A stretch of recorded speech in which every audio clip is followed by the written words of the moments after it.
Yo, in this video, man, we got Mantra 1 from the Street Isopanisad book. If y'all ain't watched the first two videos, man, we went through the purport or the introduction. You feel me? But yeah, we gonna just get straight into this one, man. We don't even need we don't need an introduction, no, you feel me?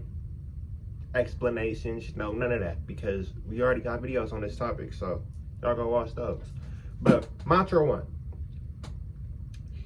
Isavasayam idam sarvam yatkinka jagatiyam jagatina tayaktina buhumjita magarda kasaya svidanam. Translation. Everything animate or inanimate that is within the universe is controlled and owned by the Lord. One should therefore only accept those things that are necessary for himself, which are set aside as his quota. No one should accept other things, knowing well to whom they belong.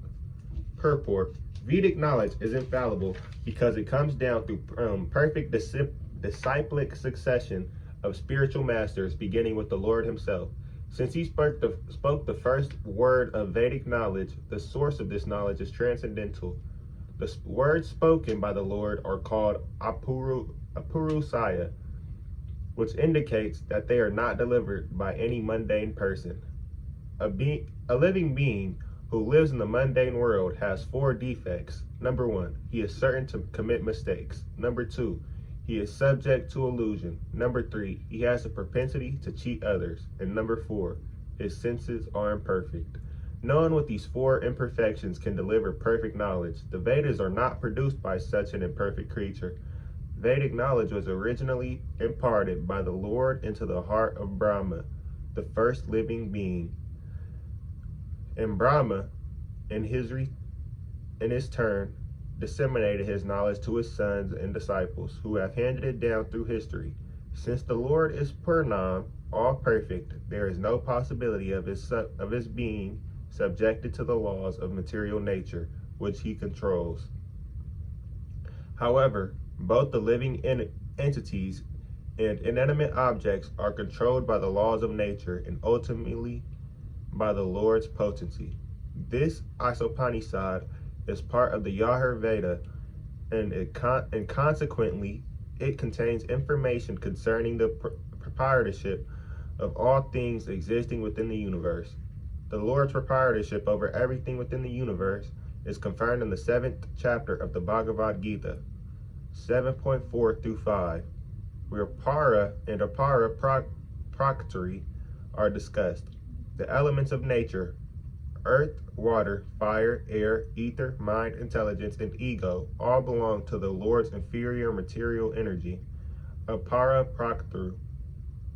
prakriti, whereas the living being, the organic energy, is his superior energy, para prakriti. Both of these prakritis,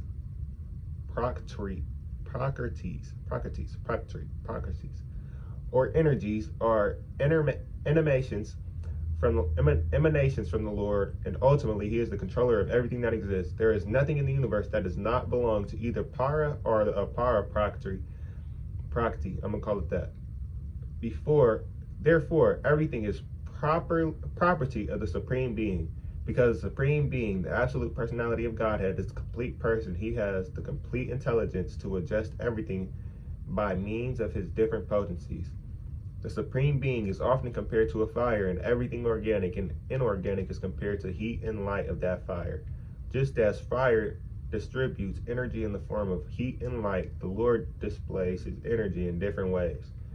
He thus remains the ultimate controller, sustainer, and dictator of everything. He is the possessor of all potencies, the knower of everything, and the benefactor of everyone. He is full of inconceivable opulence, power, fame, beauty, knowledge, and renunciation. One should therefore be intelligent enough to know that, except for the Lord, no one is a proprietor of anything. One should accept only the things that are set aside by the Lord as his quota. The cow, for instance, gives milk, but she does not drink that milk. She eats grass and straw. Her milk is designated as food for human beings. Such arrangement of the Lord. Such is the arrangement of the Lord. Thus we should be satisfied with those things he has kindly set aside for us. And we should always consider to whom those things we possess actually belong. Take, for example, our dwelling, which is made of earth, stone, iron, cement, and other material things. If we think in terms of Sri Isopanisad, we must know that we cannot produce any of these building materials ourselves. We can simply bring them together and transform them into different shapes by our labor. A laborer cannot claim to be a proprietor of a thing just because he has worked hard to manufacture it. In modern day society, there is a great quarrel between the laborers and the capitalists. This quarrel has taken an international shape, and the world is in danger. Men face one another on enmity and snarl just like cats and dogs. Sri Isopanisad cannot give advice to the cats and dogs, but it can deliver the message of the Godhead to man through the bona fide Acharyas, holy teachers. The human race should take the Vedic wisdom of Sri Isopanisad and not quarrel over material possessions. One should be satisfied with whatever privileges are given to him by the mercy of the Lord. There can be no peace if the communists or capitalists or any other party claims proprietorship over the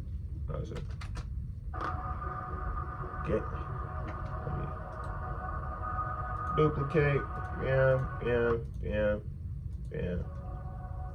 Turn that in. Okay, my bad. Which are entirely the property of the Lord. The capitalists cannot curb the communist communists simply by political maneuvering, nor can the communists defeat the capitalists by fighting for stolen bread. If they do not recognize the proprietorship of the Supreme Personality of Godhead, all the property they claim to be their own is stolen. Consequently, they will be liable to punishment by the laws of nature. Nuclear bombs are in the hands of both communists and capitalists, and if both do not recognize the proprietorship of the Supreme Lord, it is certain that these bombs will ultimately ruin both parties. In order to save themselves and bring peace to the world, both parties must follow the instructions of Sri Isopanisad. Human beings are not meant to quarrel like cats and dogs. They must be intelligent enough to realize the importance and aim of human life.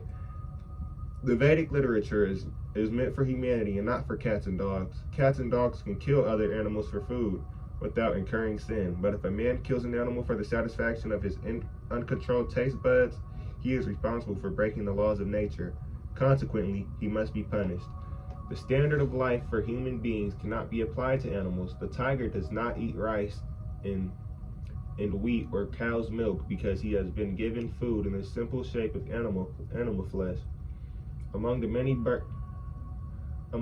animals and birds, some are vegetarian and others are carnivorous, but none of them transgress the laws of nature which have been ordained by the will of the Lord. Animals, birds, reptiles, and other lower life forms strictly adhere to the laws of nature. Therefore, there is no question of sin for them, nor are the Vedic instructions meant for them. Human life alone is a life of responsibility. It is wrong, however, to think that simply becoming a vegetarian can avoid transgressing the laws of nature. Vegetables also have life, and while it is in one's nature, it is nature that the living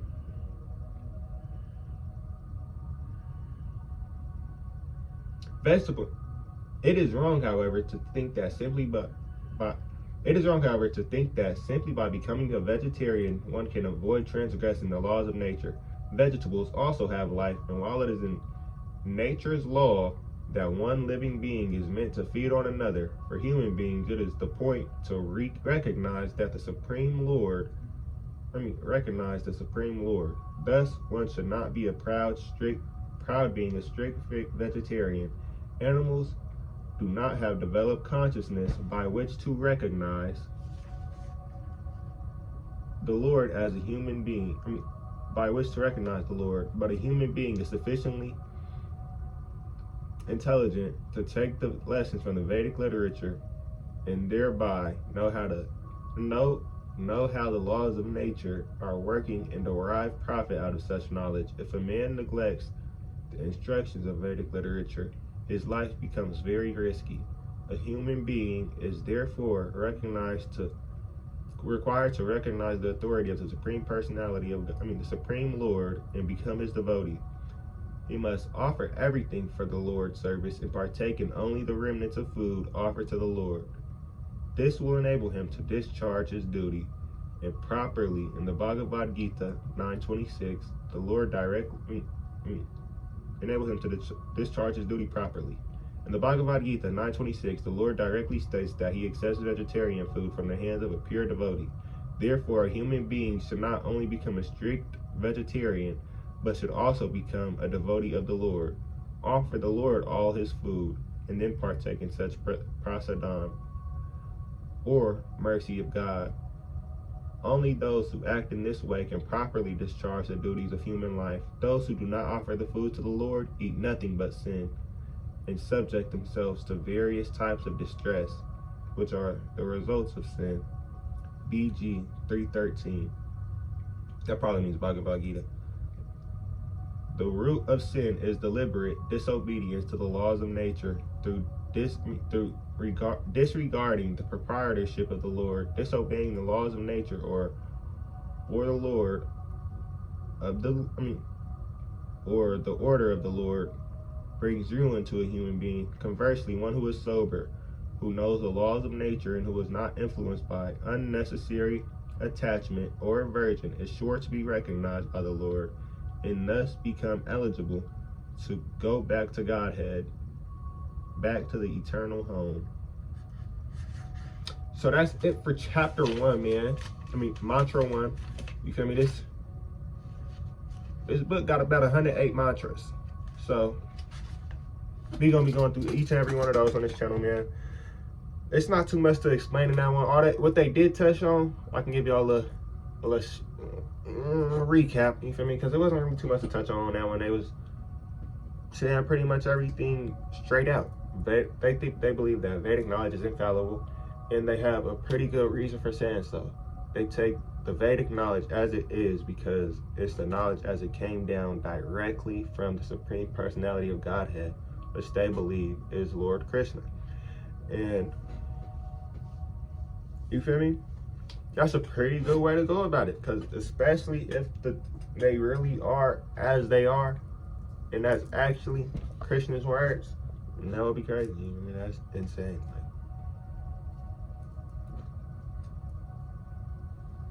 But yeah, another thing they spoke about was how humans have the four defects, and that is why you cannot take their knowledge as pure, because each human has to cheat others. He is subject to illusion. He is certain to commit mistakes. He has a propensity to cheat others, and his senses are imperfect. No one with these imperfect senses can deliver perfect knowledge. So not even me. I'm just playing. We know I got perfect senses. But y'all. It's been 13 minutes, man. This video ain't that long, so yeah, that's it for this video though. Drop a like, comment, subscribe, comment on the videos on the channel, man. I got y'all. I'm gonna post them probably tonight. I'll post them. Moment you upload your comment, just check my channel, bro. It's gonna be there. Amen. But yeah, that's it for this video though. Drop a like, comment, subscribe, comment on the videos on the channel, man. I got y'all. Amen.